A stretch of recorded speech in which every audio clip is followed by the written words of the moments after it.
So welcome to the next tutorial of ethical hacking and penetration testing via Kali Linux. So I have told you in the previous tutorial about anonymous footprinting, pseudo anonymous footprinting, and loads of other stuff. So you might be thinking that why footprinting is much important, but you must have already have had some random idea as to why it is that important and what kind of strategy it is exactly.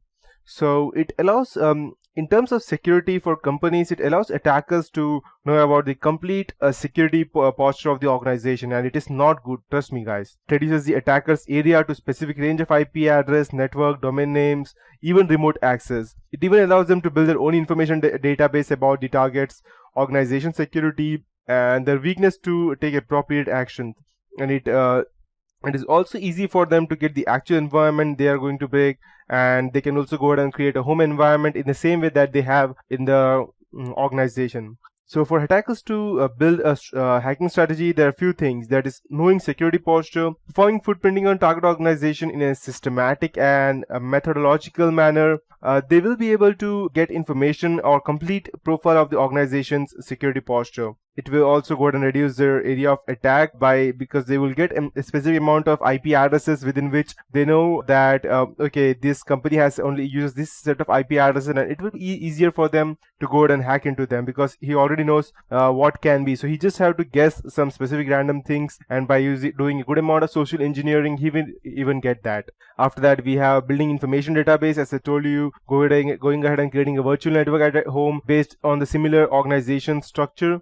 And then finally drawing the network map, that is combining footprinting techniques such as tracert tool, which allows the attacker to create network diagrams of the target's organization network presence. This map allows, or this map network represents the understanding of the target's internet footprint, and these network diagrams can also guide in the attack. So coming back to the next point, there are a few objectives of footprinting.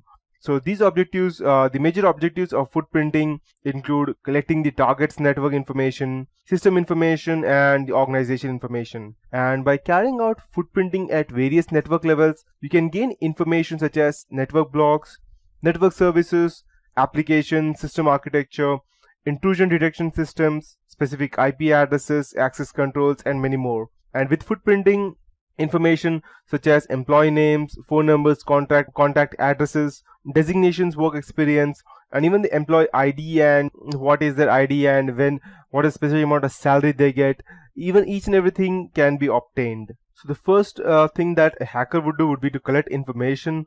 That would be its objectives. The network information can be gathered by performing a Whois database analysis or trace routing, and it includes domain name, internal domain names, network blocks, IP addresses of reachable system, rogue websites or private websites, TCP and UDP services that the company is running, their access control mechanisms, that is ACLs, and networking protocols, VPN access points, intrusion detection system and how they detect and how they are running on which protocols, analog or digital telephone numbers, authentication mechanisms, and system enumeration. So these things come under the collecting network information.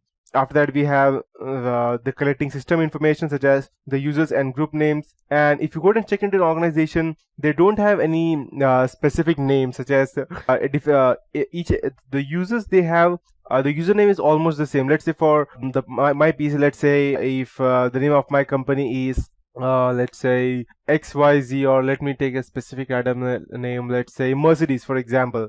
So the name of my company is Mercedes. So the name of the system's users would be Mercedes 1, Mercedes 2, Mercedes 3, and or Mercedes hash PRO1, Mercedes hash PRO2. So it's quite easy to gather. Even if you get one specific user's name, it will be easier to guess the other user's name. And by that you can also get the group names, system banners, routing tables, their SMP information, system architecture as to which system they are using, and they will be able to go ahead and try to override the hardware by, if they get access to the hardware, then getting remote access to the system machine, system names, and passwords. So after they collect the system information, that final thing would be to gather the organization's information, which would be the employee details, organization's websites, company directory, location details, addresses, phone numbers, backgrounds of organization, news articles, and all these things. So till now I have discussed the footprinting concepts. Now I'll go ahead and discuss what are the threats that footprinting gives you. The footprinting threat section familiarizes you with the threats associated with footprinting such as social engineering, system and network attacks, and corporate espionage. These include attackers gathering valuable system and network information such as account details, operating system, installed applications, network components, servers, and many more. And these finally lead to business loss. So the first and the foremost important thing would be social engineering, because it is if any other attack fails, such as let's say if you have an updated Windows 8, or if in your PC, organization you're not at all using any version of Windows, which is quite not possible, but let's say to be secure you're only using Linux, so that you don't have to let's say worry about any person hacking your organization. Or if you have applied each and every patch of Linux, Ubuntu or Fedora, whichever you're using, or even Red Hat, but still hackers can gain access via social engineering. So what is social engineering? Social engineering means without using any intrusion methods, hackers can directly or indirectly collect information through persuasion or any other means, and the crucial information gathered by the hackers and the employers without their consent.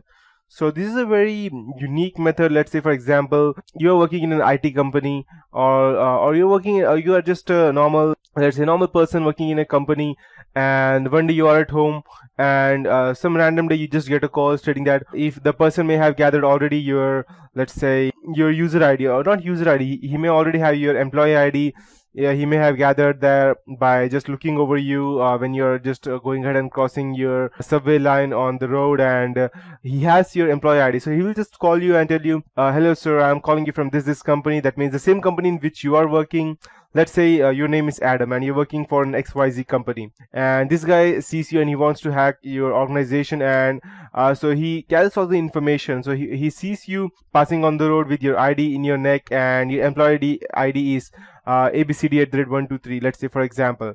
So he will just go ahead and call you, hello sir, I believe your name is Mr. Adam. You'll say yes, and then he will tell you, okay, so I believe I am calling you from your company, that's XYZ. I am the network manager over here, and due to some reason I'm unable to access your password to your PC, and so can you just help me with that? And before I proceed, I believe ID would be ABCD@123. So you will think, okay, this guy knows my address, he knows my name, he knows my employee ID, so he must be the real guy who is from the IT department. So you will just go ahead and give him out the username and then password, and then finally he will have what he needs, and he will just go ahead and he won't even go ahead and directly disconnect the call. He will just tell you, okay, thank you sir, I'm able to access your system now, and by the time you access your system tomorrow, I will have full maintenance done on your system. And he will close the call in a very good manner, and you will think, okay, I just helped this guy, so you will feel good. But when the next day you reach the office, and you will come to know somebody has already accessed all the information, and you are the person who gave the information, and you are the only person responsible, and you will be the one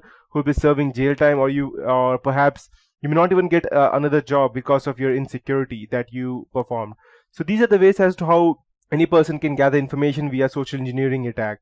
After that, we have system network attacks, information leakage, privacy loss, corporate espionage, and business loss. So these are different ways as to how we can go ahead and gather information on a specific person.